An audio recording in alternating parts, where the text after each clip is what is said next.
a simple woman named Rachel Carter was savagely humiliated, drenched in soda, and shoved toward the exit of Pinnacle Marketing Solutions in downtown Chicago, her quiet pleas drowned by the jeers of her cruel colleagues, until her billionaire husband, Nathan Pierce, arrived to burn their world to the ground. The office, a gleaming cage of glass and steel, erupted in chaos that Friday afternoon as Jessica Hayes, a venomous account manager, hurled a can of Coke at Rachel, soaking her gray cardigan and splattering her desk. "Oops, thought you needed a bath. Trailer trash," Jessica screeched, while Mark Reynolds kicked Rachel's chair, nearly toppling her. Lauren Kim laughed, filming the assault with her phone, shouting, "This is gold! Say bye to your dignity, loser!" Rachel stumbled, her stunning face flushed with shame, yet something in her eyes flickered. A secret so explosive it would soon silence them all. Who was she really, and what power was about to strike? She didn't belong here, or so her colleagues seemed to think. To them, she was an outsider, a nobody who'd somehow stumbled into a high-stakes marketing firm where designer heels and tailored blazers were the unspoken uniform. It started small, as it always did. Jessica Hayes, a sharp-tongued account manager with a penchant for Gucci handbags, leaned over Rachel's desk during the morning meeting and smirked. "Nice sweater, Rach. Did you borrow it from your grandma's closet?" A few snickers rippled through the room. Rachel's cheeks flushed, but she forced a small smile and kept her eyes on her notepad. She didn't bother explaining that the cardigan was comfortable, practical, or that she didn't care for flashy clothes. She just wanted to do her job, data analysis, her quiet corner of expertise, and go home. But Jessica wasn't done. By noon, she'd rallied her clique: Mark Reynolds, a cocky sales rep with a gelled-up haircut, and Lauren Kim, a junior designer who lived for Instagram clout. The three of them hovered near Rachel's desk, pretending to discuss a client pitch while tossing barbs her way. "Hey, Rachel," Mark called out, loud enough for half the floor to hear. "Did you take the bus again today? I swear I saw someone who looked just like you begging for change outside." Lauren giggled, snapping a quick photo of Rachel's worn-out tote bag and muttering, "thrift store chic." Rachel's fingers paused over her keyboard. She could feel the heat creeping up her neck, but she bit her lip and stayed silent. She wasn't here to fight. She loved her work, crunching numbers, finding patterns, making sense of chaos. It was why she'd taken this job in the first place, despite knowing she didn't fit the polished, cutthroat vibe of Pinnacle. She didn't need their approval, she told herself. She just needed to get through the day. The bullying had been going on for months, ever since she'd started 6 weeks after college. At first, it was subtle. Eye rolls when she brought homemade lunches, whispers about her cheap clothes. But lately, it had escalated. Last week, Jessica had accidentally spilled coffee on Rachel's desk, ruining a stack of papers she'd spent hours organizing. Mark had laughed and said, "Oops, guess you'll have to start over, Cinderella." Lauren had posted a cryptic tweet that night. Some people don't know their place. How'd office life? Rachel knew it was about her. She'd seen the likes piling up from other coworkers. Today, though, was different. It was worse. The trio had been planning something all week, their whispers and sidelong glances growing bolder. By mid-afternoon, they struck. Jessica sauntered over with a stack of folders and dumped them on Rachel's desk with a loud thud. "Here's some busy work for you," she said, her voice dripping with fake sweetness. "We've got a big presentation tomorrow, and you're clearly not doing anything important." Rachel glanced at the files. Random printouts, outdated spreadsheets, nothing urgent. It was a power play, pure and simple. "I've got my own deadlines," Rachel said softly, pushing the folders aside. Her voice was steady, but inside, her stomach churned. She hated confrontation, hated the way they twisted her words. Jessica's eyes narrowed. "Oh, come on, don't act like you're too good for it. We all know you're just here to fill a seat. What's your deal anyway? No friends, no style, no backbone. Did you even go to college, or did they just feel sorry for you?" Mark chimed in. leaning against a nearby cubicle. "Yeah, seriously, Rachel. You're like the office charity case. Bet you live in some dingy basement with 5 roommates." The laughter spread, a few other heads popping up from their desks to watch the show. Rachel's hands trembled slightly, but she clasped them together under her desk. She wouldn't give them the satisfaction of seeing her crack. Lauren pulled out her phone again, this time recording a quick video. "Say hi to my followers, Rachel. They're dying to know what it's like to work with someone who shops at the dollar store." She zoomed in on Rachel's flats, cackling as she posted it with a caption Rachel didn't need to see to guess. The room felt smaller, the air thicker. Rachel's heart pounded, but she kept her face blank, her gorgeous hazel eyes fixed on her screen. She was stunning. High cheekbones, a cascade of dark hair she kept in a simple ponytail. But she downplayed it all with her plain outfits and quiet demeanor. She didn't want the spotlight. She didn't need it. Her beauty was for her, not them. Then came the final blow. Brian Foster, the team lead, strolled by, a smug grin on his face. He'd never liked Rachel either. She was too competent, too unassuming, a threat to his fragile ego. "Hey, Carter," he barked. "If you're not pulling your weight, maybe you should just clock out early. We don't need Deadwood dragging us down." He tossed a crumpled sticky note at her desk with "Clean up your act" scrawled on it. The others erupted in laughter, Jessica clapping like it was the punchline of the year. Rachel stood, her movements slow and deliberate. "I'll finish my work," she said, her voice barely above a whisper. "I always do." She grabbed her bag and headed for the break room, needing a moment to breathe. Behind her, she heard Mark call out, "Yeah, go cry somewhere else, princess." The words stung, but she kept walking, her head high. In the break room, she leaned against the counter, gripping her phone. Her hands shook as she scrolled to Nathan's number. She didn't want to bother him. He was always busy, running Pierce Enterprises, a sprawling conglomerate that dominated everything from tech to real estate. Nathan Pierce was a name everyone in Chicago knew. A self-made billionaire, chairman of the board at Pinnacle's parent company, and one of the most powerful men in the Midwest. But to Rachel, he was just Nate, her husband of 3 years, the man who'd proposed to her in a quiet park with a ring he'd designed himself. She'd never told anyone at work about him, not out of shame, but humility. She wanted to earn her place, not ride his coattails. They'd met in college, before his empire took off, when he was just a driven guy with big dreams, and she was a shy math major who tutored him through statistics.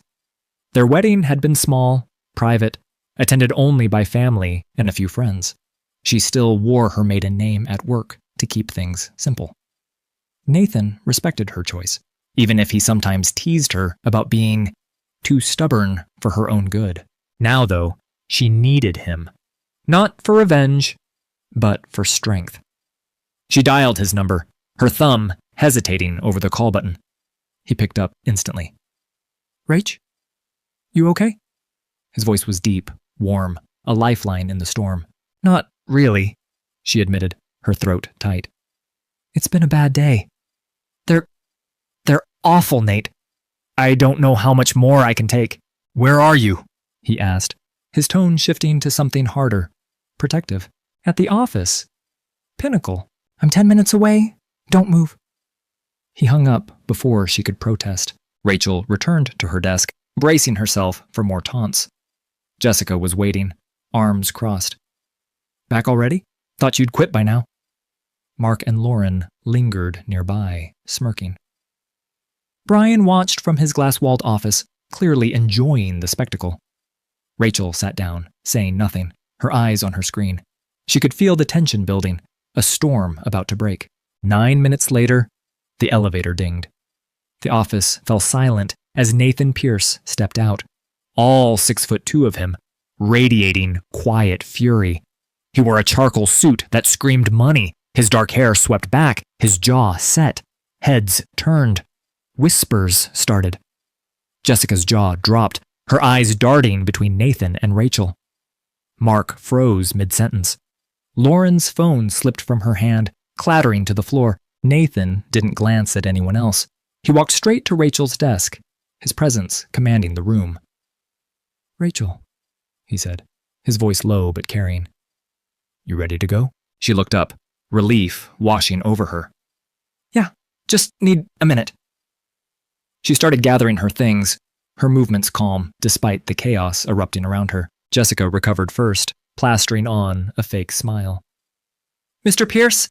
Hi, I'm Jessica Hayes, account manager. We weren't expecting you today. Can I get you anything?" She fluttered her lashes, oblivious to the danger. Nathan ignored her, his eyes on Rachel. Then he turned, scanning the room. "Who's been giving my wife a hard time?" The word wife hit like a thunderclap. Jessica's smile vanished. Mark choked on his own spit. Lauren paled, her phone forgotten. Brian stumbled out of his office, adjusting his tie, his face a mask of panic. "Your wife?" Jessica stammered, glancing at Rachel's plain cardigan, as if it were a riddle she couldn't solve. "Yes," Nathan said, his voice cold steel. "Rachel Pierce, my wife. I hear she's been treated like garbage here. Care to explain?"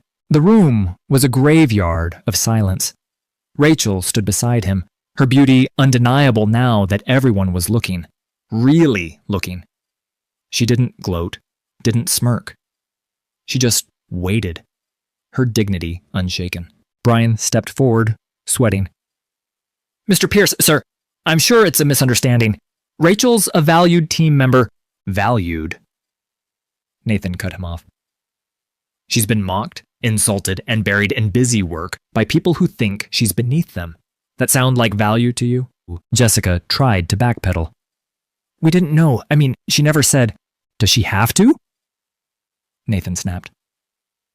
"She's here to work, not flaunt our marriage. But you judged her anyway. You assumed she's nothing because she doesn't strut around in Prada. That's on you." Mark opened his mouth, then shut it. Lauren stared at the floor, her influencer dreams crumbling. Brian wiped his brow, muttering apologies that fell flat. Nathan turned to Rachel. "You want to stay here? Or are we done?" She met his gaze, her voice soft but firm. "I'm done." "Good." He faced the room again. "Here's what's happening. Jessica Hayes, Mark Reynolds, Lauren Kim, Brian Foster. You're fired. Effective immediately. Security's on their way up to escort you out. And don't bother applying anywhere else in this city. My name carries weight, and I'll make sure every HR department knows exactly why you're out of a job." Jessica gasped, clutching her desk. "You can't do that!" "I own the board that owns this company," Nathan said, his tone final. "I can do whatever I damn well please." Brian tried to plead. "Sir, I've been here 5 years. Fades. And you let this happen under your watch," Nathan shot back. "You're done." Jessica's face twisted into a snarl as she lunged toward Rachel's desk, slamming her hands down so hard the coffee mug rattled. "You think you're better than us now, huh? Hiding behind your rich husband like a coward?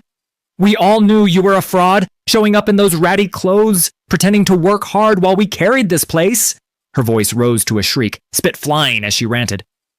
"I bet you laughed behind our backs every time we made fun of your pathetic little life." Mark joined in, his eyes wild with desperation. "Yeah, she's a snake. Probably slept her way into that marriage." The accusations hung in the air, vicious and unhinged, as the office watched in horror. Rachel stood still, her beauty stark against their ugliness, but the sting of their lies cut deeper than ever. Nathan stepped forward, his presence a wall of unshakable calm, and raised a single hand to silence the room. "Enough. You don't get to rewrite the story because you're scared. My wife didn't need to prove anything to you. She's brilliant, kind, and worth more than every soul in this building combined. You mocked her for months, thinking she was weak. But look at her now, standing tall while you crumble." He turned to Rachel, his voice softening with pride. "You don't have to say a word, love. They're done." Rachel met his gaze, her hazel eyes gleaming, and gave a small, unshaken nod. The guards moved in like shadows, dragging the screaming quartet away, as Nathan's words echoed. "You'll never work again? Not here? Not anywhere? That's the price of crossing her?" The elevator dinged again, and 2 security guards stepped out, their faces blank. Jessica started crying. Mark cursed under his breath. Lauren scrambled to grab her things, and Brian just stood there, defeated. The rest of the office watched in stunned silence as the 4 were marched out, their careers in ashes. Nathan took Rachel's hand, his touch gentle, despite the storm he'd unleashed. "Let's go home," he said. She nodded, grabbing her tote bag. As they walked to the elevator, she glanced back once, not at her tormentors, but at the co-workers who'd stayed silent. Her eyes held no anger, just a quiet strength that lingered long after the doors closed. The office buzzed for weeks after. Stories spread about the simple woman who'd turned out to be married to Nathan Pierce, the billionaire who'd built Pierce Enterprises from nothing into a titan of industry. Jessica tried to salvage her reputation with a teary LinkedIn post, but no one bought it. Mark bounced between dead-end gigs, his swagger gone. Lauren deleted her social media, her followers abandoning her. Brian disappeared from the industry entirely, a ghost of his former self. Rachel didn't return to Pinnacle. She didn't need to. She started freelancing, using her skills to help small businesses grow, all while staying true to her unassuming roots. Nathan stood by her, proud of the woman who'd never let the world change her. One Friday evening, as they sat on their penthouse balcony overlooking the Chicago skyline, Rachel leaned against him, her cardigan swapped for a cozy sweater. "You didn't have to destroy them," she said, her voice soft. "They destroyed themselves," Nathan replied, kissing her forehead. "I just made sure they felt it." She smiled, her hazel eyes catching the city lights. She'd faced the worst of people and come out stronger. Not because of his wealth, but because of who she was. And that was enough. Hey, if you enjoyed this story, hit that like button, share it with your friends, drop a comment below, and subscribe to our YouTube channel for more tales of justice and heart. Thanks for listening.